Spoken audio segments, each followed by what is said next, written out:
3 মাস আগে নিছে, কেউ 2 মাস আগে নিছে। এবার মনে হয় 27টা জনের জিনিস নিছি। কেউ গরু, কেউ মই। তখন আমার তো যেটা ফাইলছে আমার মামলা দিল লাগে না। আমার জিনিসই আমার একটা জিনিসই। আমি গরিব মানুষ, মামলা দেয় আমার সমস্যার মধ্যে আমি মামলা চালাই না এই মহিষটা হুম। পাইছি। যেমন মনোরঞ্জন আমি পাইছি, এটা আমি যদি নাও রাখতারি মামলা দিচ্ছেন নাকি? আমি মামলা দিবার চাই না, কারণ হচ্ছে হচ্ছে আমার বাড়ির চাচাতো ভাই লাগে। চাচাতো ভাই হ্যাঁ যেহেতু আমাদের চুরি করে আছে, একজন কাপড় হইলে তো তার লগে লগে কাপড় হইলে না।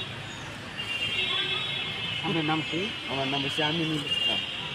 আপনার চাচাতো ভাই কি নিয়ে আসছে এখানে? এখানে নিয়ে আসছে, হ্যাঁ থানার মধ্যে আছে। আপনি কি জন্য আসছেন তাহলে? আমি আমার যখন আমার বলতেছে দারোগা গেহিরা বাড়ির মধ্যে সুবিধারে যদি মামলা না দাও তাহলে মুসলিয়া থানার যাও। পরে আপনিও সাথে? পরে আমি সাথে এসেছি, আমি কিছু আমি মামলা দিতাম না, যা কিছু করার লাগে আমি থানার মধ্যে আইতেছি। মুসলিরা আপনারা গাড়ি ভাড়াটা নিবেন, আপনারা দেয় ভাই, আমার সমস্যা নাই, আমি থানার যাই।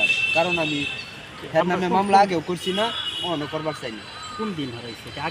আগে মামলা করার কি জন্য? সে কি নিয়মিত চুরি করে নাকি? আগে মনে করুন যে আমারটা যাবার হারাই গেছে, আমি তারটা আর আমি সময় বিশ্রামের আগে সন্ধান পাই পাঞ্জাব পাওয়ার পরে তার মামলা দিছিল। সে আমার মহিষটা যা যাইব আরো 5 জনে গায়ে কালীর বাজারতে ধরা খাইছে, কালী বাজার।